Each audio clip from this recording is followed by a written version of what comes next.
Dios está aquí en este lugar.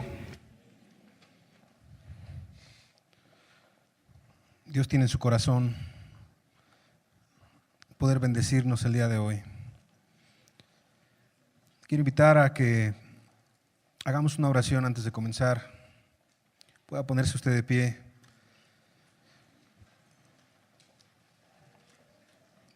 Y así como la alabanza, toda presión, todo desánimo, todo lo que quiera obstaculizar esa bendición de Dios, poder ponérselo a Dios también en las manos en esta enseñanza. Te damos gracias, Dios, en esta tarde por cada una de las personas que tú has traído a este lugar. Te damos gracias porque en medio de un tiempo tan difícil, a ti te ha placido el traernos a este lugar a escuchar tu palabra. Queremos escuchar tu palabra, no la voz de un hombre, no la voz de un grupo. Queremos que tu palabra nos vivifique y nos alumbre también nuestro entendimiento, en nuestra ceguera y también en las cosas que no te agradan a ti. Alúmbranos de acuerdo a tu buena voluntad, Señor Jesús. Gracias, alabado sea tu nombre. Amén, Señor. Puede tomar asiento, por favor. El día de hoy vamos a tener una enseñanza que se titula Sed salvos de esta perversa generación. Sed salvos de esta perversa generación. En el libro de los Hechos, en el capítulo 2, versículo 40, un hombre sencillo, pescador, sin letras y sin entendimiento, pero con el poder del Espíritu Santo, mencionaba estas palabras. Y con otras muchas palabras testificaba y les exhortaba, diciendo: sed salvos de esta perversa generación. Dios llena de su Espíritu Santo al apóstol Pedro, a Pedro en ese entonces, y entonces él les dice de la manera en la que les puede explicar, testificando. Yo quiero decirte que la cuestión de testificar es hablar acerca de lo que tú conoces, acerca de lo que tú has vivido y acerca de lo que tú comprendes de un tema. Un satanista, por ejemplo, podría testificar de lo que ha sido su vida como satánico. Un futbolista te podría testificar de lo que ha sido su caminar desde que empezó hasta que ya va concluyendo su carrera profesional. Un cantante en el mundo te podría testificar acerca de lo que ha sido su vida en el medio. Y asimismo, un cristiano te puede testificar lo que Cristo ha hecho en su vida. Por eso es muy importante cuando alguien se pone aquí en este lugar y te habla, es algo que te está testificando de Dios. Inclusive cada uno de nosotros tiene un testimonio. Seas cristiano o no seas cristiano, tú tienes un testimonio. Tú sabes de dónde Dios te atrajo, de dónde te sacó. Tú sabes perfectamente, igual que Dios, si estabas en una religión, en un grupo engañado, o también si tú estabas a lo mejor pensando que eras bueno, sirviendo en una congregación, pero te diste cuenta que no estabas bien con Dios. O tú también sabes si tú nunca habías asistido a ninguna congregación, ni católica, ni cristiana, ni de ninguna denominación, pero en el mundo tú te encontrabas muy ajeno y lejano a las cosas de Dios. Y tú pudieras realmente testificar lo que ha sido Dios en tu vida y lo que ha hecho en tu vida. Tú puedes testificar si eres joven o adolescente, en qué familia naciste, y a lo mejor tienes años de haber asistido a esta congregación y tú puedes testificar cómo han cambiado algunas cosas, cómo han cambiado las personas, cómo han cambiado algunas formas de pensar. Cada uno puede testificar. Lo que estaba testificando el apóstol Pedro no era acerca de una experiencia, personal, nada más profesional, educativa, familiar. Él estaba hablando acerca de su vivencia con Dios. Y yo creo que tú también tienes una vivencia con Dios. Yo no sé de dónde vienes, yo no sé quién eres. A algunos los conozco, a otros no. Pero lo que sí sé es que Dios quiere algo contigo el día de hoy. Que Dios quiere tener una relación cercana contigo. Que Dios quiere, así como en aquel día, que cada una de las personas que estaba escuchando al apóstol Pedro tuvieran una relación cercana con él. Les testificaba y les exhortaba, que la palabra exhortar es dar ánimo. Mucha gente interpreta que exhortar es regañar, pero no. La palabra exhortar es dar ánimo. Y creo que una exhortación en amor es: conviértete de tus pecados. El apóstol Pedro habló acerca de convertirnos y arrepentirnos de nuestros pecados. Y aquel que es cristiano, en perseverar hasta el final, teniendo como sumo, como lo más importante, llegar con Cristo Jesús. Aquel que es cristiano. Esta palabra es para cada uno de nosotros. Para aquel que no es cristiano, que sea salvo de esta perversa generación. Pero también para aquel que es cristiano, que sea salvo de esta perversa generación. Esta palabra es para cada uno de nosotros, como anticipándose a los tiempos que habíamos de vivir, como anticipándose el apóstol Pedro en las cartas, los falsos profetas y los falsos maestros que iban a estar en estos tiempos, y de la gran apostasía que se iba a venir sobre lo que se llamaba cristianismo, y que muchos iban a claudicar de la fe. Muchos que estaban buscando iban a dejar de buscar. Muchos que eran cristianos ya no lo iban a hacer. Y el que persevere hasta el fin, Jesucristo dijo, ese será salvo. Por eso estamos aquí el día de hoy, porque nosotros anhelamos conocer a Dios. O yo no sé por qué está usted aquí el día de hoy, pero yo anhelo conocer más de Cristo. ¿Usted también? Y que Cristo sea algo real en mi vida, y que Cristo no sea una palabrería o una religión, o solamente estar sentado un día domingo y cantar alabanzas y escuchar un sermón, sino que Cristo sea todos los días en mi vida, y que en el trabajo, en la escuela o en cualquier lugar Jesús sea lo más importante. Ahora, ¿cuál es la generación en la que estamos viviendo? Era difícil poner un ejemplo para comenzar, pero quise poner un video ya un poco pasado, para que tú pudieras ver a qué tipo de generación es a la que tú y yo pertenecemos. Entonces vamos a ponerle mucha atención a este primer video, de favor. En China una pequeña perdió la vida porque 18 personas prefirieron ignorarla en lugar de ayudarla después de ser atropellada. Es algo de lo más indignante e inhumano que he visto en toda mi vida. Vea estas imágenes que son una muestra de indiferencia humana. Una pequeña de 2 años fue atropellada por una camioneta en China. El conductor, sin dudarlo, pasó 2 veces sobre su frágil cuerpo y luego huyó sin remordimiento. Pero todo empeoró. La niña seguía en el suelo y un carro más pasa de nuevo sobre ella. La pequeña herida de gravedad es ignorada por completo. Pasaron los minutos vitales para su atención y los peatones también la ignoraron. Solo volteaban de reojo. Nadie mostró interés en ayudarla. En total fueron 18 las personas que la ignoraron, solo la miraban en el suelo. Todo indicaba que la pequeña llamada Yue Yue moriría ante la indiferencia de la gente. Sin embargo, minutos más tarde, una mujer de 58 años de edad llamada Chen la ayudó.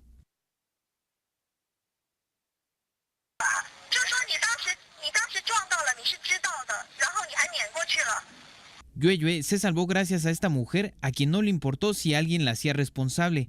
Al conocerse el caso, diferentes departamentos gubernamentales anunciaron la recompensa de 20,000 yunes para la única persona que mostró ser humano. La mujer aseguró que dará parte de ese premio a la familia de la niña, quien sobrevivió pero se encuentra en coma profundo. De salvarse, Yue Yue podría quedar discapacitada de por vida. Noticias Cadena 3. Es una televisión, ¿Usted puede creer? es una noticia del mundo. ¿Quién hizo peor? ¿Quién la atropelló y regresó para rematar a la niña? ¿O las 18 personas que, viendo ese acontecimiento, no hicieron nada? Cada uno tiene una explicación. Cada uno puede decirte, te puedes meter en un problema legal si la mueves y se muere. No es mi responsabilidad, tengo prisa, eso no me incumbe a mí, no es de mi familia. Cada uno pudiera dar un argumento. ¿Tú qué hubieses hecho? A lo mejor ves el video y dices, no, yo se hubiese protegido a la niña, yo la hubiese llevado al hospital rápidamente. Pero sabes, esto es nada más un reflejo de lo que hay en el corazón del ser humano. Es una obra perversa el lastimar a un pequeño, pero yo pregunto, ¿no es una obra perversa el no hacer nada ante la maldad? El apóstol Pedro estaba advirtiendo, pero era Dios mismo, como Dios mismo advirtiendo de a dónde se dirige la humanidad sin Dios, sin Cristo. Es como si tú tuvieras afuera de tu casa un hoyo y en ese hoyo se han caído varias personas. no taparías el hoyo, no darías parte a las autoridades, no pondrías unas cintas, no pondrías un bote, no pondrías algo para advertir, e inclusive a tu misma familia les dirías: tengan cuidado, porque allá afuera hay un hoyo que es muy peligroso. Testificaba y exhortaba acerca del peligro que venía de la perversa generación. Testificaba y les exhortaba. Un hombre que está lleno de Dios, un cristiano, una cristiana, testifica y exhorta. Testifica y exhorta. No son las buenas obras, no son las actividades, que es fruto, ¿verdad?, las buenas obras de una fe verdadera. Pero el día de hoy no estamos hablando de eso, sino de testificar y exhortar. Este hombre lleno del Espíritu lo hacía con toda la gente que estaba ahí, y lo hacía con cualquiera que se pusiera enfrente de él. La pregunta es: si tú eres cristiano, ¿testificas y exhortas?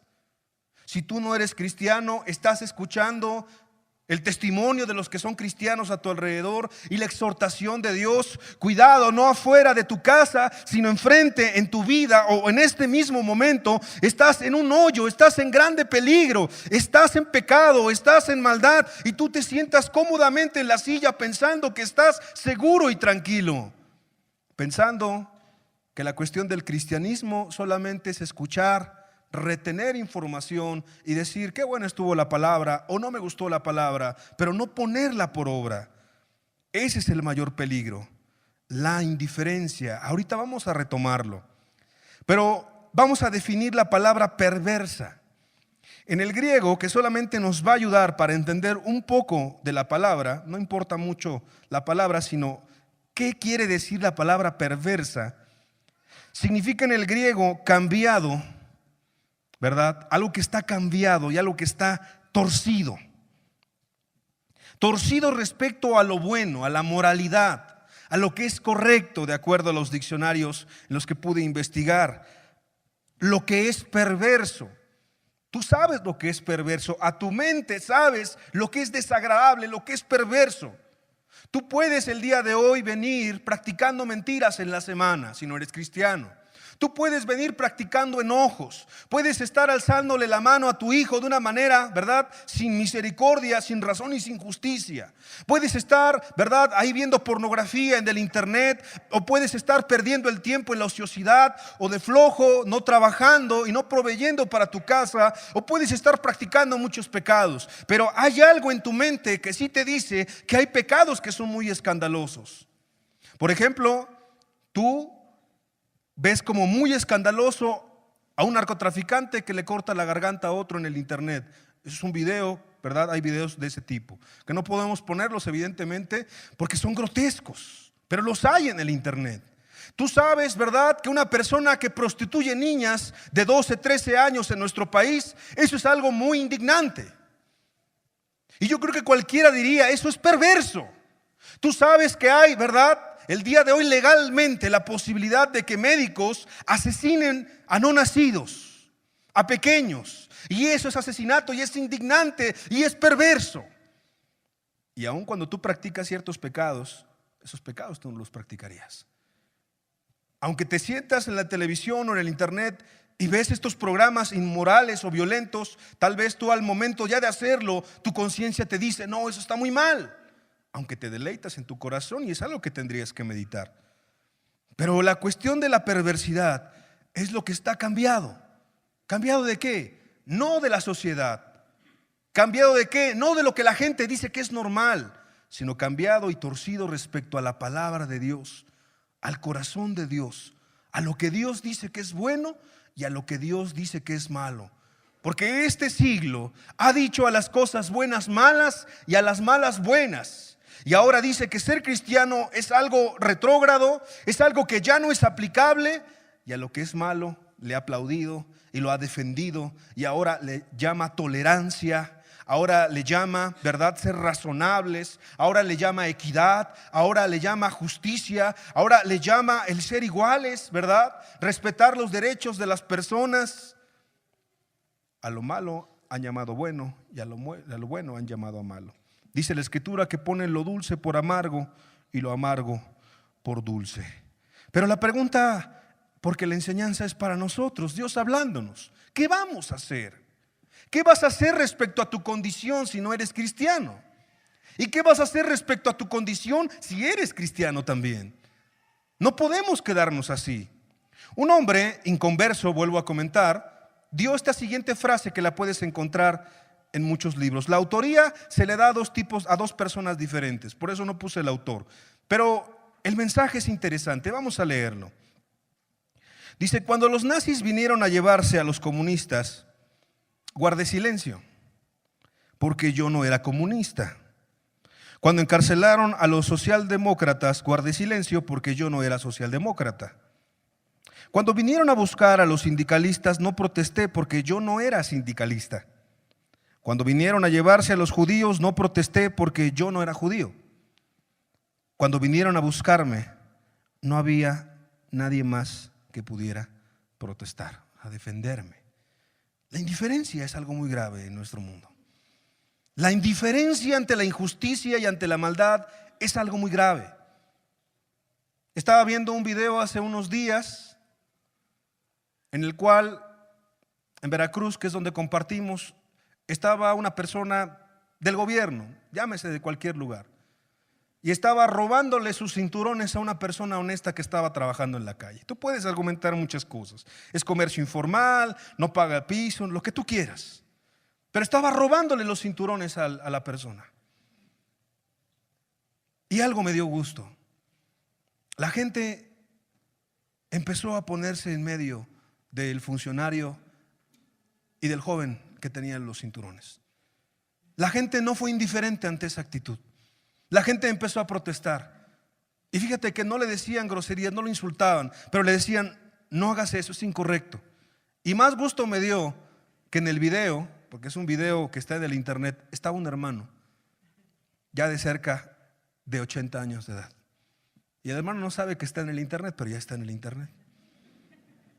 Y el hermano le decía: no hagas eso, porque ese trabajo o esos cinturones son todo lo que él tiene.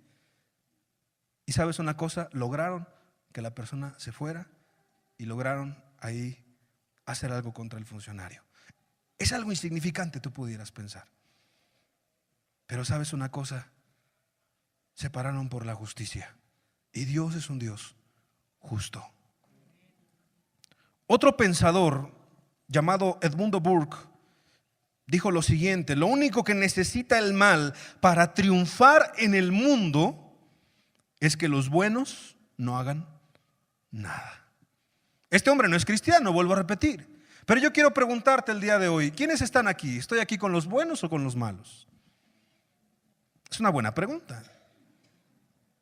No estamos hablando de cristianismo o de salvación en este punto.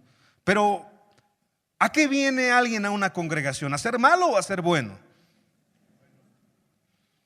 Y sabemos que no hay nada bueno y nadie bueno sin Jesucristo. Eso lo entendemos a través del precioso evangelio. Pero en el sentido de pensamiento que dice este hombre llamado Edmundo Burke, evidentemente el que viene a una congregación no es porque quiere hacer cosas malas, sino porque quiere ser bueno. Claro, ahí después entra el evangelio y toda la explicación que Dios te ha dado en los últimos meses o años, en el caso de muchos de los que estamos aquí. Bueno, dice que lo único que necesita el mal para triunfar en este mundo es que los buenos no hagan nada. Y es exactamente lo que hacemos. Una vez, a modo de broma si tú quieres, a modo de comentario, pero llega un niño con su maestra y le dice: maestra, ¿por qué saqué cero? ¿Por qué saqué cero en la clase, en el curso? Y entonces la maestra estaba escuchando al niño que reclamaba: si yo nunca hago nada, yo me quedo sentado ahí en mi banca y yo nunca hago nada, no molesto a nadie, no hago el mal. Y entonces la maestra le dijo: sí, hijo, pero tampoco haces la tarea, y tampoco haces tus trabajos, y tampoco haces lo que te toca. Entonces, por hacer nada también hay una consecuencia. Tú puedes el día de hoy decir, como cristiano o como creyente o como alguien que busca: es que yo no hago nada, yo no mato, yo no robo, yo no soy asaltabancos, yo no prostituyo blancas como está usted diciendo, yo no aborto, yo no hago nada de eso. Pero tampoco haces algo para frenar lo malo. Tu propia maldad si no eres cristiano. Convertirte de tu mal corazón si ya entendiste que te has hecho religioso. Alguien costumbrista, nada más de domingo, pero que no pasa nada en tu vida. O si eres cristiano y te estás apagando y ahí te escondes en medio de esta gran multitud o esta pequeña multitud, como tú lo quieras ver. Y dices, bueno, pues llego tarde, no voy, no vengo, nadie se da cuenta. Y pues de repente, pues que otros le echen ganas. Que los que están aquí al frente se pongan a predicar y a testificar. Que los que están sirviendo ahí poniendo los cables, pues después de que terminen se vayan a predicar allá afuera. Que los que dicen ser cristianos hagan algo por este mundo pecador. Pero yo estoy muy cansado y la verdad estoy fatigado y estoy enfermo y ni siquiera soy cristiano y ni siquiera me he arrepentido. Entonces yo me acomodo y me siento y digo, yo no hago nada. De acuerdo a Edmundo Burke, el no hacer nada, eso es indiferencia. Un hombre libertador de acuerdo al mundo, otra vez es un pensamiento de alguien del mundo, llamado Nelson Mandela, dijo lo siguiente: la maldad es algo que las circunstancias, el entorno o la educación inculcan o enseñan a los hombres, no es innata. ¿Qué significa? Que no naces con ella. Qué interesante. El libro de Eclesiastés lo puedes revisar en tu casa. Dijo el predicador, de parte de Dios, Dios hizo al hombre recto, pero ellos buscaron muchas perversiones. Este hombre, sin ser cristiano, le brilla algo. El hombre no nace malo. El hombre no nace pecador o en pecado original, como cree la católica romana y parte del cristianismo nominal en nuestro país y en nuestro mundo. El hombre aprende a ser malo. El hombre se corrompe, el hombre se desvía, como dice la palabra de Dios. Cada cual se apartó por su camino, se hicieron inútiles, aprendieron a hacer lo malo. Aprendimos en nuestra familia y en nuestra sociedad a pecar contra Dios, a pecar contra nuestro prójimo. Pero el hombre no nace malo. Qué interesante. Yo quiero decirte que la perversa generación es una enseñanza o es una advertencia para todos los que estamos aquí. Seas cristiano o no seas cristiano. Si eres cristiano, a que no te desvíes y te pierdas. Y si realmente quieres amar a Dios, a que tú entiendas que el camino es estrecho, que la puerta es estrecha también. El camino es muy angosto y la puerta es muy pequeña. Y son pocos los que se van a salvar de acuerdo a la Escritura. Lo puedes revisar en tu casa en Lucas capítulo 13.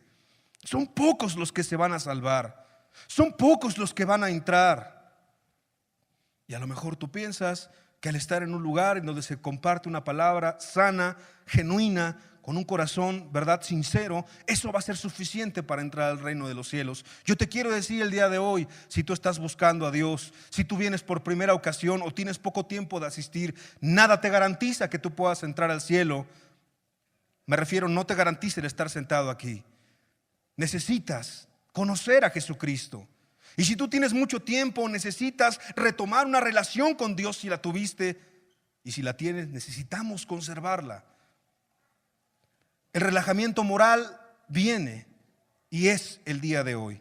Mateo capítulo 24, versículo 12, son palabras de nuestro amado Señor Jesucristo. Y por haberse multiplicado la maldad, o sea, la maldad se ha multiplicado y se va a multiplicar todavía más, el amor de muchos se enfriará. Me es muy interesante, platicaba con algunos hermanos hace unos días, la gran cantidad de gente que está llegando a la congregación en los diferentes lugares. Hay gracia para predicar el evangelio. Hay nuevas obras que se están abriendo. Hay como nunca el Espíritu Santo en su corazón tiene el que se abran nuevos lugares. Pero también es cierto que muchos cristianos están cayendo en pecados muy vergonzosos. Que gente que verdaderamente era cristiano y cristiana, gente consagrada, gente dedicada, ya no lo es. Y no es un mensaje para desanimar al que no es cristiano y diga, uy, si los que eran cristianos no pudieron, ¿cómo yo voy a poder? O no es un mensaje para desanimar a aquel que es cristiano y diga, entonces yo tampoco voy a poder. Sino es un mensaje de parte de Dios, es parte de la exhortación diciendo, Jesucristo dijo que no iba a ser sencillo, pero también Él dijo que Él iba a estar todos los días con nosotros hasta el fin del mundo. Aquel que confiara en Él, aquel que quisiera depender en Él, aquel que entregara su vida a Él. Él no falla, Él no es hombre para mentir, Él es fiel. Amén. Dios es muy fiel. Algo interesante es que solo se enfría lo que estuvo caliente. No dices en la mañana, oye, calienta más el café, calienta más la leche, por favor. Pero si está fría, ¿verdad? No puedes decir que se enfrió porque estaba en el refrigerador. Solo se enfría lo que estuvo caliente. Apocalipsis capítulo 3, versículo 16. Jesús hablándole a la iglesia. Pero por cuanto eres tibio y no frío ni caliente, te vomitaré de mi boca. ¿Tú fuiste cristiano? ¿Tú fuiste cristiana? Y tuviste problemas y ya no lo eres. Y crees que tú eres el único que tiene problemas. Yo te digo de parte de Dios, despiértate. Acabamos de escuchar una palabra, los que tuvimos un evento hace poco, una palabra de parte de Dios. Despiértate. Levántate tú que duermes. Levántate tú que duermes y te alumbrará Cristo. Porque los días son malos. Hay un relajamiento moral en lo que se llama cristianismo. Voy a poner dos videos. El primero es un poco fuerte, pero es la realidad. El primer video, que es el segundo, habla acerca de uno de los líderes más importantes en el cristianismo nominal, actualmente hablando. Es pastor, según él, es cantante, es productor, es alguien muy poderoso económicamente hablando y muy conocido en todo el medio. Yo creo que la mayoría lo conoce. Su nombre es Marcos Witt. Y vamos a ver un pequeño video. Vamos a ponerle atención porque no está tan bien grabado. Por favor, el segundo video. Me pregunta porque me critican mucho de que estoy en los Grammys con los pelos parados, que me voy a los Billboards, le entregué un Billboard a Daddy Yankee.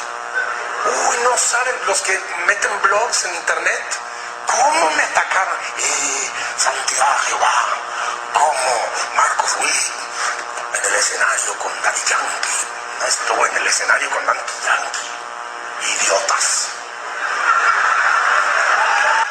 Hasta ahí vamos a dejarlo. Se lo traduzco un poco, que no se escucha muy bien. Este hombre, ícono en el cristianismo nominal, entregan unos premios del mundo, unos premios a gente inconversa, gente muy inmoral. Y cuando le empiezan a criticar en las redes sociales, a juzgar, a mandar cartas y todo, en lugar de arrepentirse, de avergonzarse, de volverse a Dios de todo corazón, los critica, los insulta públicamente y empieza a decir santidad a Jehová, como minimizando la santidad preciosa de nuestro Dios. Ese es el tipo de líderes que hay actualmente en nuestro mundo llamados cristianos. Ahora, el engaño es muy sutil. Yo te quiero presentar a otro líder muy fuerte también en el cristianismo. Este hombre es bautista, se llama John MacArthur. Es un hombre que estudia, es un hombre que tiene seminario, es un hombre muy preparado, bastante preparado, pero que lamentablemente ha torcido las escrituras. Vamos a ver cuál es la postura de John MacArthur acerca del suicidio.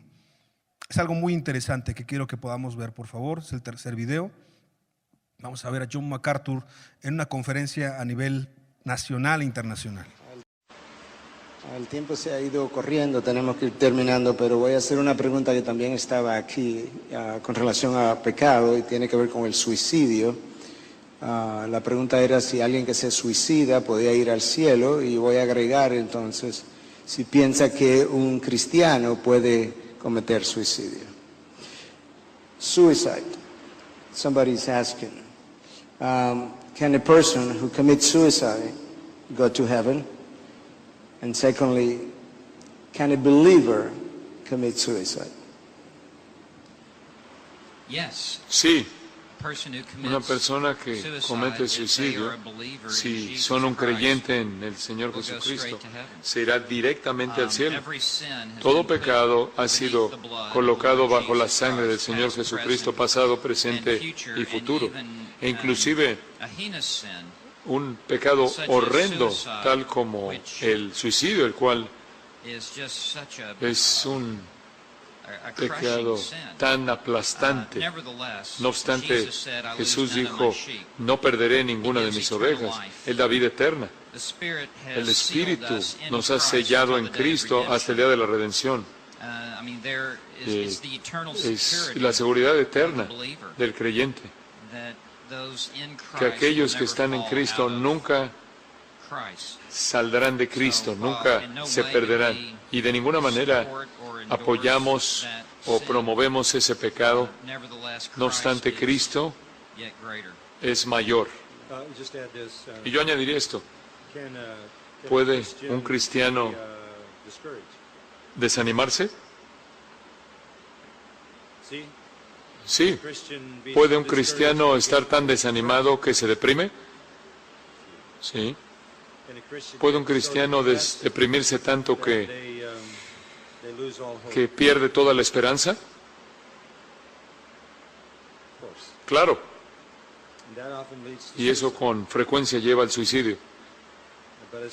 Pero como dijo Steve, todo pecado es perdonable. Y el pecado del suicidio fue pagado de manera completa en la muerte de Jesucristo. Hasta ahí, por favor. Este hombre con engaños emplea varias torceduras de la Escritura que sería interesante analizar. Pero habla acerca de la seguridad de una salvación, habla de una predestinación, habla de varias doctrinas que creen los bautistas, y entonces él está avalando de manera mundial en el internet que el suicidio es un pecado que Dios perdona. Pero el suicida, evidentemente, es su propio homicida, ya no puede arrepentirse. Este hombre está engañando a millones de personas. Tras una corbata, tras un saco, un título, experiencia, canas, conocimiento, libros que ha escrito, seminarios en donde ha participado y le ha enseñado a muchísima gente muchos temas acerca de la Biblia. Inclusive este hombre tiene su propia Biblia, o vamos a decir que tiene sus comentarios. La Biblia John MacArthur es muy conocida. Entonces el riesgo del desviarse, del torcer la Escritura, de torcer la palabra, es algo muy tremendo que está ocurriendo en nuestros días. Ahora, yo te quiero decir una cosa en esta parte de la enseñanza. Las generaciones pasadas han creído en su propia opinión que son la peor generación. No creas que esto es nada más propio de cada uno de nosotros y digamos, nuestra generación es la peor. Vamos a la Escritura en Génesis capítulo 6, versículo 5. Génesis capítulo 6, versículo 5. Y vio Jehová que la maldad de los hombres era mucha en la tierra, y que todo designio de los pensamientos del corazón de ellos era de continuo solamente el mal. Y se arrepintió Jehová de haber hecho hombre en la tierra, y le dolió en su corazón. Y dijo Jehová: raeré de sobre la faz de la tierra a los hombres que he creado, desde el hombre hasta la bestia y hasta el reptil y las aves del cielo, pues me arrepiento de haberlos hecho. A Dios le dolió en su corazón. ¿Cuál era la característica de esta generación perversa? Todos los pensamientos era de continuo hacer el mal. Terminaban de pecar en alguna forma y volvían a pecar en otra. ¿No es muy parecido a la generación en la que vivimos? La creatividad, la imaginación que tiene el hombre para hacer lo malo y para pecar son de maneras tan terribles. Utilizan ancianos, utilizan niños, utilizan animales para cometer sus fechorías, sus robos, sus delitos, sus perversiones, sus inmoralidades. De continuo el hombre está viendo cómo innovar el pecado. No es diferente la generación de Noé a la generación de nuestros tiempos. Pero cuando Dios destruye al mundo, viene otra generación. Génesis capítulo 11, versículo 6. Viene otra siguiente generación.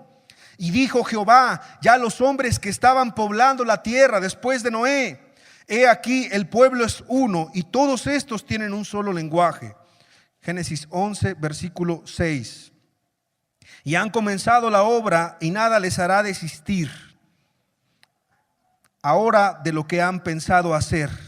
Ahora pues descendamos y confundamos allí su lengua, para que ninguno entienda el habla de su compañero. ¿Por qué? Porque en el versículo 4, Génesis capítulo 11, versículo 4, dijeron los hombres: vamos Edifiquémonos una ciudad y una torre cuya cúspide llegue al cielo, y hagámonos un nombre por si fuéramos esparcidos sobre la faz de toda la tierra. Esta generación, una generación soberbia que quería llegar hasta el cielo y ser igual que Dios. Una generación que no pidió autorización a Dios, que no pidió guianza y que construía y que construía y que construía, claro, a su capacidad, a su interpretación, a los recursos que tenía en mano. ¿No se parece a una generación que tú conoces? Un mundo desenfrenado que trata de vivir sin Dios y que dice Dios no existe, no necesitamos a Dios, que lo han sacado de las escuelas, que lo han sacado de las universidades, que lo han sacado de las familias, de la vida y de la sociedad. Una generación que está construyendo y que está viviendo para sí mismo y que no le interesa lo eterno y mucho menos a Dios. ¿Qué hizo Dios? Esparció a esos hombres y humilló en la construcción de aquella torre. Pero no solamente en las generaciones, podemos revisar en toda la Escritura. Hay demasiadas generaciones. Los profetas también vivieron en una generación perversa y maligna. Vamos por favor al libro de Oseas, capítulo 7, versículo 4. Fíjate cómo se refiere Oseas, un hombre de Dios, a la generación en la que él vivía. Todos ellos son adúlteros. Adúlteros. Ahora te quiero explicar. Aquí se refiere la palabra adúlteros no a la cuestión de adulterar en cuestión de inmoralidad, que sí es pecado también, sino adúlteros porque los hombres habían dejado a Dios. Los hombres, el pueblo de Israel, que era un pueblo, ¿verdad?, de un solo Dios, que Dios había guardado al pueblo de tantas calamidades, lo había sacado de Egipto, lo había sacado de la cautividad, lo había realmente hecho un pueblo libre, santo, limpio, apartado para él. El pueblo una y otra vez se volvía a sus pecados. Y entonces este hombre de parte de Dios dice, todos estos son adúlteros. Que la palabra adulterio es añadir algo a la relación de matrimonio. O sea, el pueblo de Israel era una nación adúltera. Y empieza a decir, son como horno encendido por el hornero, que cesa de avivar el fuego después que está hecha la masa hasta que se haya leudado, ¿verdad? Habla de rebajar la santidad, de rebajar la palabra, de rebajar lo santo de nuestro Dios. Oseas 8, versículo 14.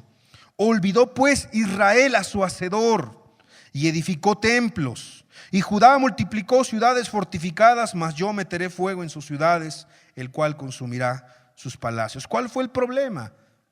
Israel se olvidó de su Dios. Ahora, esa era la grande maldad de la generación de Oseas, que simplemente el pueblo se olvidó de Dios. Imagínate cómo estamos nosotros aquí en este país. Imagínate cómo estamos en tu colonia, en tu estado. Imagínate en tu localidad. La gente no se acuerda de Dios. La gente blasfema el nombre de Dios. La gente hace chistes, dice palabras en doble sentido acerca de Jesucristo. La gente es obscena, la gente se ha olvidado de Dios. Pero para Oseas esto era algo desgarrador. Que el pueblo se volviera en contra de su hacedor era algo abominable. Hoy en nuestros días esto es lo común, es lo cotidiano, y lo raro es que alguien quiera buscar a Dios. Cuando vengo a esta congregación me bendice mucho ver que es una cantidad considerable de personas, pero cuando los comparo con los 19 millones de habitantes y con los casi 10 millones de habitantes de la capital y del Estado de México, digo, no somos nada. Nada. Una insignificancia. Una pequeña semilla de mostaza comparado con la grande maldad de cada municipio y de cada lugar del Estado y de la capital del país. Tú representas la oportunidad de llevar este evangelio a tantas personas. Tú representas la oportunidad de que la gente conozca a Cristo, de que recuerde quién es Dios, de que vuelva su corazón a Dios y que olvide su paganismo y que olvide su rebeldía y que olvide sus pecados y que se vuelva a Dios. Eso es lo que tú representas. Oseas estaba indignadísimo por mucho menos de lo que está pasando en nuestra generación. Otra generación, la de Isaías, capítulo 1, versículo 4. Fíjate, Isaías, cómo se enciende en un celo santo. Y dice: oh gente pecadora, pueblo cargado de maldad, generación de malignos, hijos depravados, dejaron a Jehová, provocaron a ira al Santo de Israel, se volvieron atrás. Isaías 2:8: además su tierra está llena de ídolos, y se han arrodillado ante la obra de sus manos y ante lo que fabricaron sus dedos. ¿Por qué estaba indignado Isaías? Era un pueblo idólatra. Oye, nuestro pueblo es de los más idólatras en el mundo.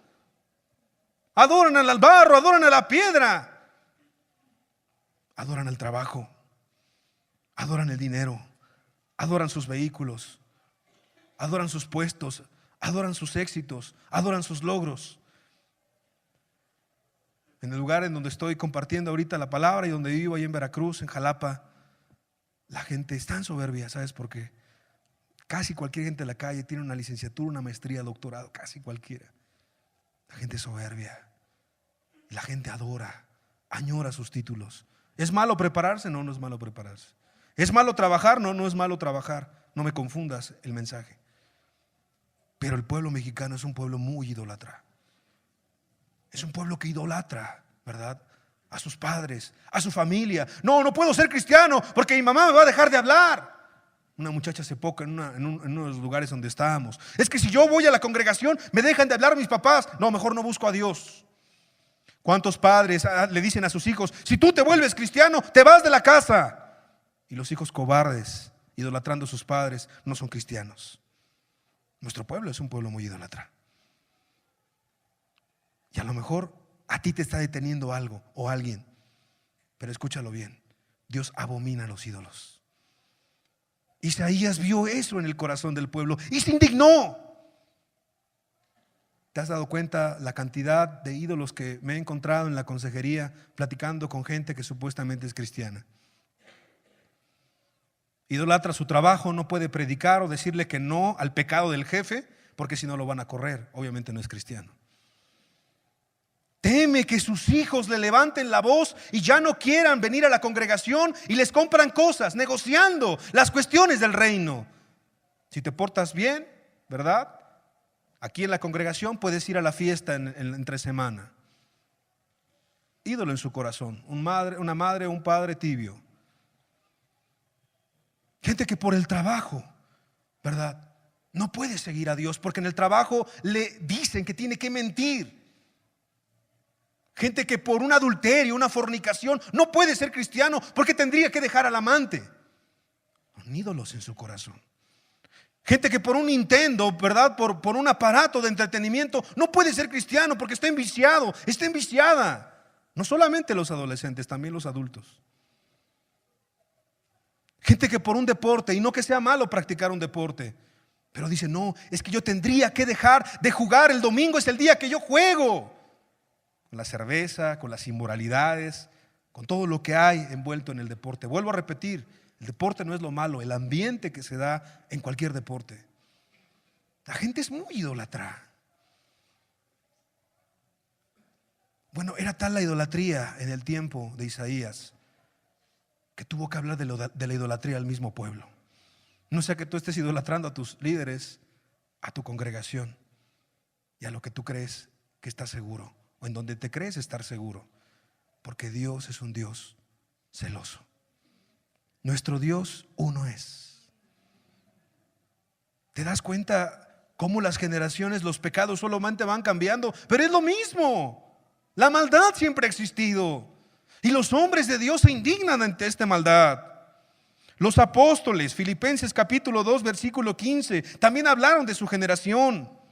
Fíjate lo que dijo el apóstol Pablo: para que seáis irreprensibles y sencillos, hijos de Dios sin mancha en medio de una generación maligna y perversa, en medio de la cual resplandecéis como luminares en el mundo. Le está hablando a la iglesia, le está hablando a su generación. ¿Qué le está diciendo a la gente creyente? Yo te quiero decir una cosa: en el primer siglo no había categorías. ¿Eras creyente o no eras creyente? No hay como el día de hoy. Hoy hay varias clasificaciones. Y no vienen en la Escritura, pero yo te quiero decir algo. Hay quienes vienen y no quieren comprometerse. Hay quienes vienen porque quieren escuchar. Hay quienes vienen porque los obligan sus papás. Hay quienes vienen porque no tienen nada que hacer en su casa y se aburrirían en su casa. Hay quienes vienen porque ya se acostumbraron. Hay quienes vienen porque se sienten menos mal limpiando su conciencia viniendo a la congregación. Y hay quienes vienen nada más para criticar y para ver y juzgar. Antes no. No quería ser cristiano o quería ser cristiano, porque el que quería ser cristiano tenía la espada en el cuello, y el que no quería ser cristiano simplemente amaba más su vida que a Dios. Hoy lamentablemente la generación es peor, porque hay varias clasificaciones de cristianos o de gente que dice ser creyente. Entonces lo que está diciendo el apóstol Pablo es muy sencillo: tienes que resplandecer como luminar en este mundo pecador, como luz en las tinieblas. ¿Estás resplandeciendo? ¿En tu casa saben que eres cristiano? ¿En tu trabajo saben que eres cristiano? ¿En la escuela saben que eres cristiano, que eres creyente, que estás buscando a Dios con todo tu corazón? ¿O en qué te vas a justificar? Pedro también dijo, segunda de Pedro capítulo 2 versículo 14, hablando de la perversa generación: tienen los ojos llenos de adulterio. Aquí sí, es adulterio físico, adulterio en la cuestión de inmoralidad. No se sacian de pecar, seducen a las almas inconstantes, tienen el corazón habituado a la codicia y son hijos de maldición. Se está hablando de su generación, gente muy pecadora. ¿Que sabes una cosa? A nuestros tiempos eso se queda bien corto a nuestra realidad del día de hoy. Hechos capítulo 2 versículo 40, que es con el texto que comenzamos, y con otras muchas palabras testificaba y les exhortaba diciendo: sed salvos de esta perversa generación. Y el asunto no queda ahí. No quiero terminar este punto sin comentar que Santiago en el capítulo 3 versículo 14 inclusive habla de los que son cristianos. Fíjate bien, Santiago capítulo 3 versículo 14: pero si tenéis celos amargos, tú que te llamas cristiano, cristiana, si tenéis celos amargos y contención en vuestro corazón, tienes algo contra tu hermano, contra tu hermana, no os jactéis ni mintáis contra la verdad. O sea, como diciendo: mira, estás bien perdido. No puedes ir contra la verdad. Jesucristo es la verdad. Él es el camino, la verdad y la vida. Si tú tienes amargura en tu corazón contra algún hermano o una hermana, tienes algún asunto no arreglado, pendiente, Dios no recibe tus manos al cielo. Dios no recibe tu oración. Dios no recibe nada de ti, llamándote cristiano, llamándote cristiana. Porque esta sabiduría no es la que desciende de lo alto, sino terrenal, animal, diabólica. Porque donde hay celos y contención, allí hay perturbación. ¿Y qué dice? Y toda obra perversa. Oye, quiero terminar este punto diciéndote: la generación perversa y maligna puede introducirse inclusive a lo que llamamos iglesia. No a la iglesia pura, sin mancha y sin arruga, sino al grupo que llamamos iglesia. Porque donde dice alguien que es cristiano, pero vive con celos amargos y con contención en su corazón, no se engañe. No te engañes, amado hermano, amada hermana, no te engañes. Ahí Dios no está. Ahí Dios se indigna. Ahí Dios, el Espíritu, se contrista. Y entonces no te puede hablar más. Entonces cesa la bendición hasta que te arrepientas y te pongas a cuentas con tu hermano o con tu hermana. Hasta ahí puede llegar. Hasta donde los que nos llamamos cristianos podemos guardar un pecado en nuestro corazón y, de acuerdo a Santiago, vivir una obra, una vida perversa. ¿Cómo es nuestro mundo actual? Faltaría muchísimo material para hablar de eso. Ya hablamos de las generaciones pasadas, de los profetas y los apóstoles. ¿Cómo es la maldad actual? La siguiente imagen. Tenemos a niños golpeados, adulterios, fornicaciones, lesbianismo. ¿Cuántos pecados? Y te quiero decir una cosa, sin dar datos ni nombres de ningún lugar, evidentemente, cuestiones confidenciales, pero en la consejería últimamente las personas hablan de tanta maldad, ya no afuera, Ya no de tu conocido, ya no de tu primo, ya no de tu tía, de tus hijos, de tus primos, de tu vida, de tu matrimonio. Porque la maldad se está multiplicando en nuestro mundo. Quiero que podamos ver 3 pequeños videos para que tú entiendas un poco o para que recuerdes cómo es nuestro mundo pecador. Video 4, video 5 y 6, por favor. La Corte Constitucional en Colombia tomó hoy una histórica decisión que permite los matrimonios civiles entre personas del mismo sexo. Así tendrán las parejas gay los mismos derechos que las parejas heterosexuales. 20 países alrededor del mundo ya aceptan este tipo de uniones, 5 en el continente latinoamericano, entre ellos Argentina, Chile y por supuesto partes de México. Yesid Vaquero tiene más detalles. Al matrimonio igualitario en Colombia le dieron el sí. Celebramos la decisión de la Corte Constitucional de proteger el derecho de las parejas LGBT a contraer matrimonio en igualdad de condiciones a las parejas heterosexuales. Por mayoría, los magistrados de la Corte Constitucional tumbaron la ponencia que pretendía negarlo y con una votación de 6-3, la Sala Plena avaló la figura de la unión entre parejas del mismo sexo. En este momento cualquier pareja de homosexuales puede ir a cualquier sitio donde se hacen los matrimonios y 100% queda exactamente igual que un hombre y una mujer. Colombia se coloca a tono internacional con esta decisión. El alto tribunal además advierte que ningún juez podrá negar la celebración de matrimonios igualitarios en Colombia. Está diciendo a los funcionarios, jueces y notarios de este país que tienen que aplicar la norma que la Corte Constitucional ha definido. La ponencia inicial, presentada por el cuestionado magistrado Jorge Pretel Chalhub, se oponía argumentando que la aprobación del matrimonio entre parejas del mismo sexo es potestad del Congreso de la República y no de la Corte, planteamiento que no fue acogido por los otros magistrados, quienes prefirieron proteger los derechos homosexuales. Y adelantaremos una iniciativa de reforma constitucional para que sea el Congreso el que debata y el que defina este tema. Ahora, otro magistrado, Alberto Rojas Ríos, deberá retomar los argumentos de hoy por los que votaron en contra y en los próximos días publicar un texto completo con la sentencia que le dice sí al matrimonio igualitario en Colombia. Según la comunidad LGTBI que en Colombia hoy celebra la decisión de la Corte Constitucional, en ocasiones anteriores ya se había intentado el proyecto en el Congreso de la República en 18 oportunidades y en todas había fracasado. En Bogotá, Colombia, Yesid Vaquero, Univisión. Vamos a ver el siguiente video, por favor, video 5. Con 9 votos a favor y 2 en contra, la Corte Suprema de Justicia de México aprobó las reformas al Código Civil en el Distrito Federal y allanó el camino para que matrimonios del mismo sexo puedan adoptar niños. Jessica Cermeño, desde la capital mexicana, habló con la primera pareja homosexual que gracias a esta decisión pudo adoptar a una pequeña de 3 años. Alejandra llegó a la vida de Felipe Nájera y Jaime Morales con apenas 4 meses de nacida, en abril de 2012. Hoy, Felipe asegura que ser parte de la primera pareja homosexual en adoptar a un menor en México le cambió la vida. No dejas de aprender, no dejas de enseñar, compartir la vida, que finalmente ese es el objetivo. Un ejemplo claro de amor incondicional. Nos agradecieron tener la intención de cambiarle la vida a un niño. La puerta para que más parejas del mismo sexo como ellos adopten a un menor en cualquier parte del país fue abierta por la Corte Suprema de México, al invalidar una ley del Estado sureño de Campeche que impedía a parejas unidas por la figura legal de sociedades de convivencia adoptar menores. Esta disposición afecta desde luego el interés superior del menor, en el que se debe siempre procurar la mayor protección para los niños. Tras un debate de más de 3 horas, 9 de los 11 magistrados consideraron que la medida afectaba la integración de la familia. 5 de ellos dijeron además que la ley es discriminatoria de las preferencias homosexuales. Es que tu hija va a sufrir bullying como la tuya.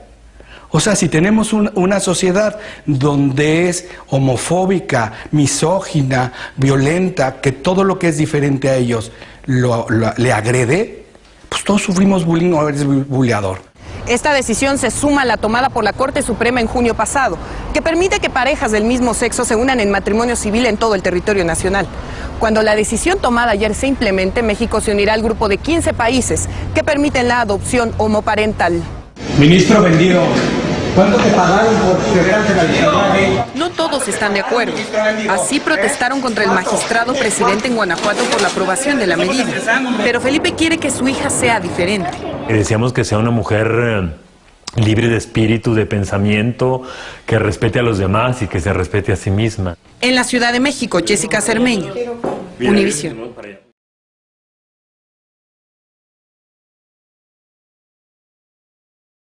Bueno, vamos a México. La violencia del crimen organizado sigue desangrando México. Más de 100 personas murieron solo este fin de semana en diferentes lugares, en distintos incidentes, pero casi todas las muertes fueron vinculadas a la lucha de los carteles por controlar territorios. Como nos cuenta Jessica Cermeño, la ejecución de familias enteras parece ser la nueva táctica de los criminales. 105 muertos en los últimos 3 días en México. Ese es el trágico saldo de las batallas que libran distintos grupos del crimen organizado por el control de 17 estados, la mitad del territorio del país. Mayo, junio y julio han sido los meses más violentos de todo el sexenio. Guerrero llevó la peor parte del fin de semana sangriento, con 30 ejecutados, 14 en el puerto de Acapulco y 7 miembros de una familia en Tepecuacuilco. Entre las víctimas hay 2 niñas de 10 y 12 años de edad y 3 mujeres. Por supuesto tenemos una policía del Estado, pero que no tiene la suficiente fuerza como para enfrentar el grave problema que estamos enfrentando. Por supuesto que tiene que ser con la participación de la Policía Federal. Pero ni la Policía Federal ni el Ejército han podido contener la maquinaria de violencia de los grupos criminales, que este año han ejecutado ya a 25 familias completas. Solo en julio, otra familia fue asesinada en Oaxaca y 2 más en Ciudad Victoria, capital del norteño estado de Tamaulipas. Ahí los videos de sicarios amenazando a rivales capturados e incluso ejecutándolos también se han vuelto comunes. De los Zetas existen entre 6 y 12 grupos operativos diferentes, que es el caso específico del Cártel del Noreste, que es el que está matando inocentes. La violencia también regresó a lugares donde las autoridades aseguraban que todo estaba bajo control, como Michoacán. Ahí el fin de semana 10 personas fueron calcinadas en una camioneta en Cuitzeo. Para este periodista experto en temas de seguridad, la violencia tiene una razón clara. Los grupos de la delincuencia organizada no solo se estén disputando los territorios, sino que también se estén disputando la subordinación de las policías municipales, estatales y demás. Pero México no solo sufre por la violencia de los carteles. En esta capital, un joven de 17 años mató y descuartizó a 3 de sus amigos por celos, porque supuestamente estaban viendo a su novia. En este país ya van más de 10,000 homicidios de diciembre de 2012 a la fecha. En la Ciudad de México, Jessica Cermeño, Univisión. Son noticias. Noticias, la gente se acostumbra año tras año, mes tras mes. Esa semana violenta de 100 y tantos muertos, un fin de semana nada más, fue el año pasado. Y la pregunta de parte de Dios a cada uno de nosotros es: ¿qué vamos a hacer? ¿Qué vas a hacer? ¿Cuál es tu posición ante la maldad de este mundo? ¿Cuál es tu posición ante el pecado del mundo? ¿De qué lado estás? ¿De los que son parte de la perversa generación o de los que huyen y quieren ser salvos de esa perversa generación? Estamos concluyendo ya casi la enseñanza. Libro de Ezequiel, capítulo 22, versículo 30. Y busqué entre ellos hombre o mujer que hiciese vallado y que se pusiese en la brecha delante de mí, a favor de la tierra, para que yo no la destruyese, y no lo hallé. Dios siempre ha visto a un grupo de personas, a un remanente que ha intercedido por el mundo pecador y que le ha compartido al mundo pecador y que le ha dado testimonio y le ha exhortado al mundo pecador.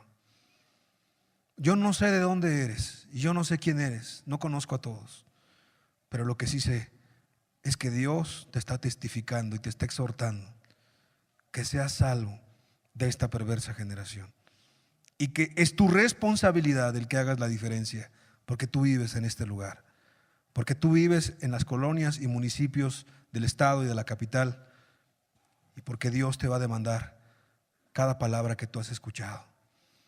Y que si tú no te conviertes y vuelves de tu mal camino, tú eres lo mismo que esta perversa generación y te constituyes enemigo de Dios. Pero si tú quieres volver tu corazón, Dios está presto para perdonarte. Dios está presto para restaurarte. Dios está presto para que tú puedas ser un hijo o una hija de Dios. ¿Qué podemos hacer? Mateo capítulo 5, versículo 13. Vosotros sois la sal de la tierra. Pero si la sal se desvaneciere, ¿con qué será salada? No sirve más para nada, sino para ser echada fuera y hollada, que es pisoteada por los hombres. Vosotros sois la luz del mundo. Una ciudad asentada sobre un monte no se puede esconder, ni se enciende una luz y se pone debajo de un almud, sino sobre el candelero, y alumbra a todos los que están en casa. Así alumbre vuestra luz delante de los hombres, para que vean vuestras buenas obras y glorifiquen a vuestro Padre que está en los cielos. Jesús nos llama sal, Jesús nos llama luz. Pero yo no soy cristiano, pero tienes más luz que el que está allá afuera. Pero yo tengo poco tiempo de asistir, pero tienes más conocimiento que el que está allá afuera. Pero es que yo todavía no he tomado decisiones. Es que Dios te está diciendo que es tiempo de tomar decisiones. Porque la maldad se está incrementando, porque el mundo se está pudriendo cada vez más. Y tú con conocimiento y con palabra y con doctrina y con ministraciones y con enseñanzas, hace tiempo que tendrías que estar viviendo lo que se llama cristianismo. 4 características de la sal. Ahí va a aparecer una imagen de la sal y 4 características que pueden ser muchas. La siguiente diapositiva, por favor. ¿Verdad? Podemos poner las 4 características. La sal preserva, ¿verdad? Cuando antes no había refrigeradores, estaba la carne, le ponían sal y entonces impedía la maldad y la pudrición. Así es la iglesia. Así es aquel que retiene la palabra y es hacedor de la palabra. La sal irrita también. Cuando lo pones en una herida, la sal irrita, hace, ¿verdad? Como que hace daño, incomoda. El cristiano incomoda donde está. No porque esté gritándole a sus compañeros, no porque esté diciéndole pecadores a todo el mundo, sino porque con su vida incomoda a la gente que está a su alrededor. No viste igual, no habla igual, no es igual, no son sus mismas metas. Si no incomoda, no es sal, ya no sirve para nada. La sal produce sed. Que tu vida lleve a la gente a tener sed de Cristo, la fuente de agua viva. La sal, cuando es original, cuando tiene ese sazón, evidentemente va a ser la gran diferencia en este mundo pecador. Dios quiere que tú seas sal. Dios quiere que tú seas luz. Dios quiere que tú le conozcas. Y si le conocías pero te has desviado, Dios quiere que tú te vuelvas a Él. Jeremías capítulo 15, versículo 19.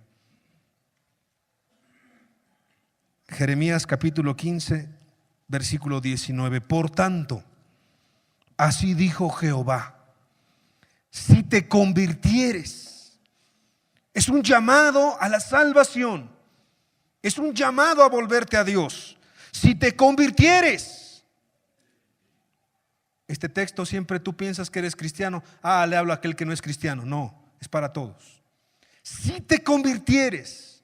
Aquel que no es cristiano, que se vuelva a Dios. Aquel que es cristiano, que se vuelva de su tibieza, de su mediocridad, de ser apocado y de su poco compromiso para con este mundo pecador. Yo te restauraré. La palabra restaurar es que lo que estaba entero se rompió y tiene que ser restaurado, rebozado, reconstruido. Por eso también aplica al cristiano. Yo te restauraré y delante de mí estarás. Está hablando Dios. Y si entresacares lo precioso de lo vil, lo precioso de lo vil. Imagínate que allá afuera hay excremento, ¿verdad? De vaca o de caballo, pero ahí en medio del excremento hay algo que brilla y tú ves a lo lejos y te vas acercando porque brilla y de repente mira, es un diamante de este tamaño. Que un diamante así de este tamaño, 4 o 5 centímetros, sería algo carísimo. ¿Y qué dices tú? No, hay que se quede el diamante. pues ni modo, yo voy a agarrarla, luego me lavo las manos, lo que sea. Me voy a hacer rico con ese diamante. Yo te quiero decir una cosa. En cada uno de ustedes está depositada la preciosa palabra de Dios. En cada uno de ustedes está depositada las oraciones de Jesucristo primeramente. En cada uno de ustedes está depositado el ruego de mucha gente que ora por ti. En cada uno de ustedes está depositado la esperanza, no de que este mundo cambie, porque este mundo no va a cambiar, sino que este mundo conozca y tenga testimonio de que Cristo es real, de que Cristo está vivo, de que Cristo no es una religión, de que Cristo tiene poder para cambiar las vidas y de que Cristo nos está esperando en la eternidad.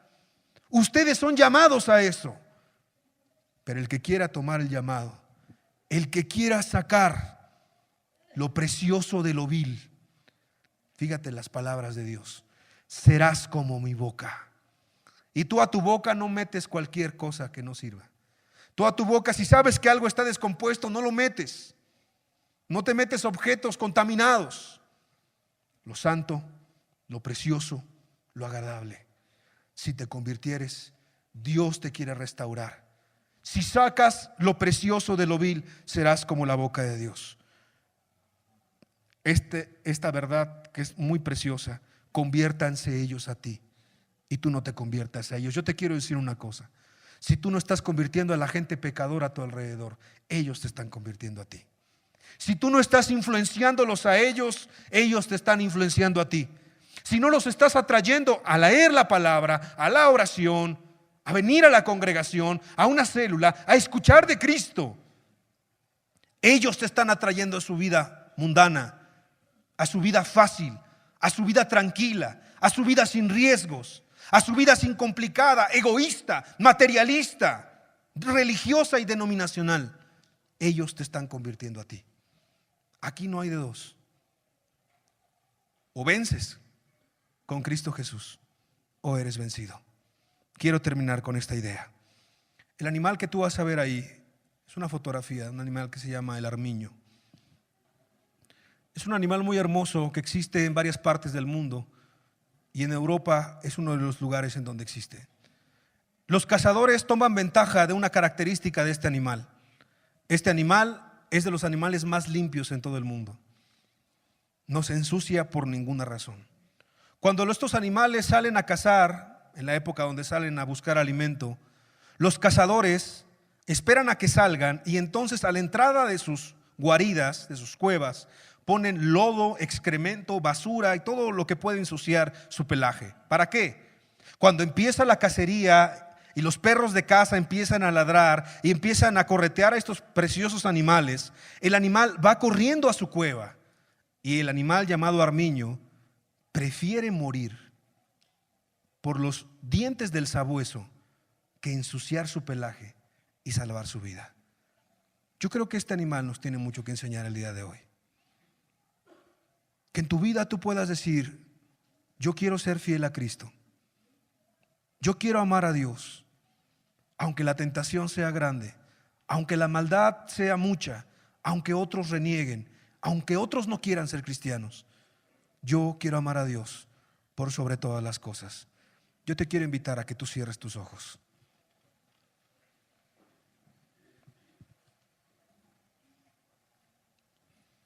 Y que reflexiones en tu manera de vivir.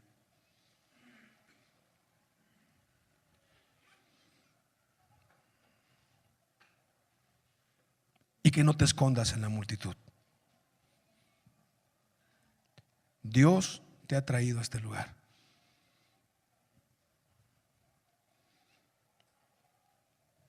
¿Cuánto conocimiento tienes? ¿Cuánto ha derramado Dios en cada uno de nosotros?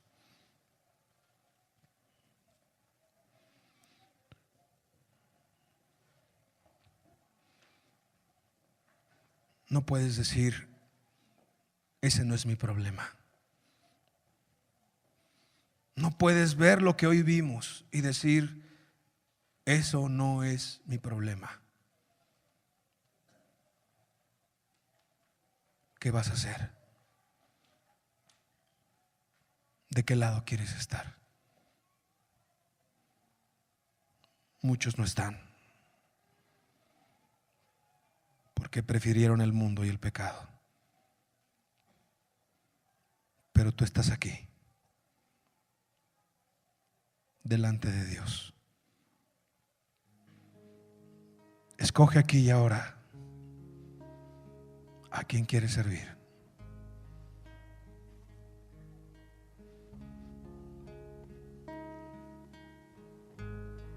Dios es testigo el día de hoy que no hay puntos medios en el cristianismo. Eres tú y Dios. El compromiso que tienes es grande, pero yo quiero decirte una cosa: Dios es más grande. Amén. Y Dios te quiere ayudar. Esta palabra no es una palabra de condenación, es una palabra de exhortación y de advertencia.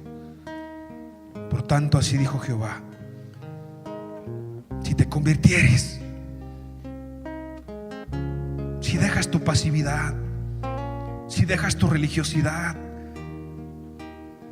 si dejas tu falta de tomar decisiones, si te convirtieres, si dejas tu pecado, cual sea tu pecado, tu maldad, tu amargura, tus malos pensamientos, tu codicia, tu fornicación, tus vicios, cualquier pecado, si te convirtieres de la idolatría que le tienes a tus hijos, a tus padres, a tu familia, y que son como un obstáculo para no servir a Dios, teniendo la posibilidad, aclaro.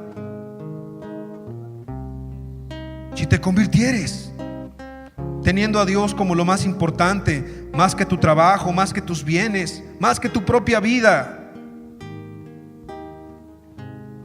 Si te convirtieres, ¿quién se pondrá en la brecha? ¿Quién se pondrá delante de la maldad entre Dios y el mundo que se está perdiendo? ¿Habrá uno? ¿Habrá una? Si te convirtieres, yo te restauraré, y delante de mí estarás. Y si entresacares lo precioso de lo vil, serás como mi boca. Conviértanse ellos a ti, y tú no te conviertas a ellos, porque la boca de Jehová lo ha dicho, y es verdad. Aquí está Dios, tú habla con Él. Oh Jehová,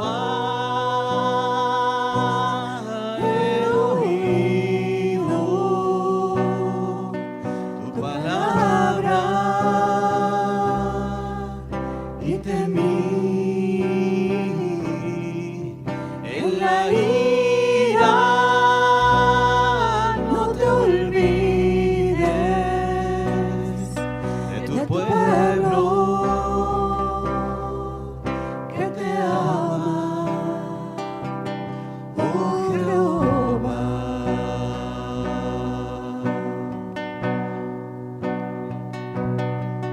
Oh Jehová, he oído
te pido por este pueblo numeroso, Señor.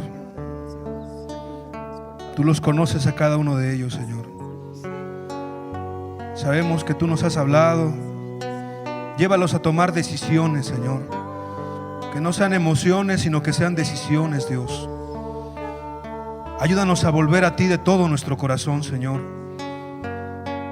para que pueda haber una verdadera restauración, Señor, para que pueda haber un comenzar contigo, Señor, una nueva vida.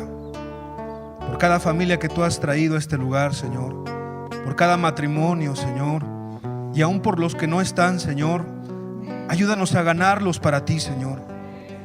Ayúdanos a ganar nuestra localidad para ti, Señor. Ayúdanos a ganar el municipio, el estado, el país para ti, Señor. Y este mundo en pecado para ti, Señor. Porque tú vienes pronto, Señor Jesús. Te damos gracias porque estás con nosotros, Señor. Ayuda a cada uno de los que están aquí, Jesús. Gracias, Padre. Gracias a ti, Señor Jesús. Ahí en tu lugar, reflexiona, medita en tu lugar. No es momento de aplaudir, es momento de reflexionar en tu vida, en tus caminos. Es momento de entregarnos completamente a Cristo, de no dejar nada para nosotros y entregárselo todo a Él.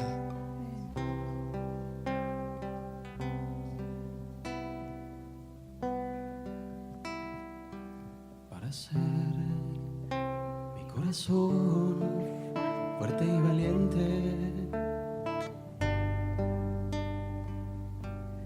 envía el fuego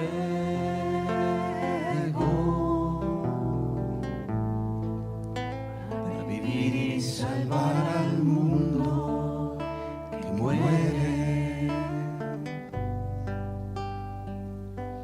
Envía el fuego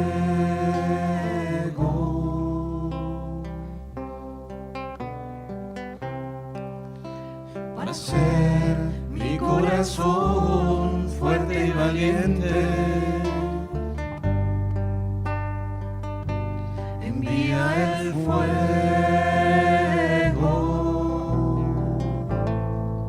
para vivir y salvar al mundo que muere. Envía el fuego.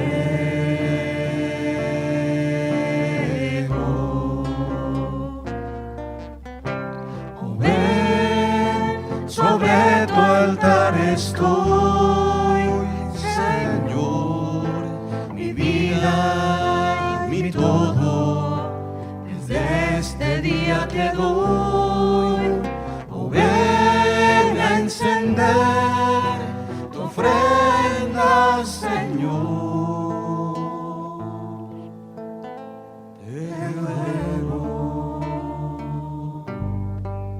envía el fuego.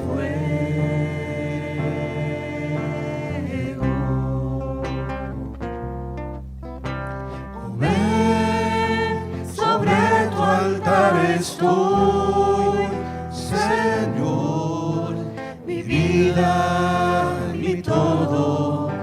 Desde este día te doy, ven a encender tu ofrenda, Señor. Te ruego.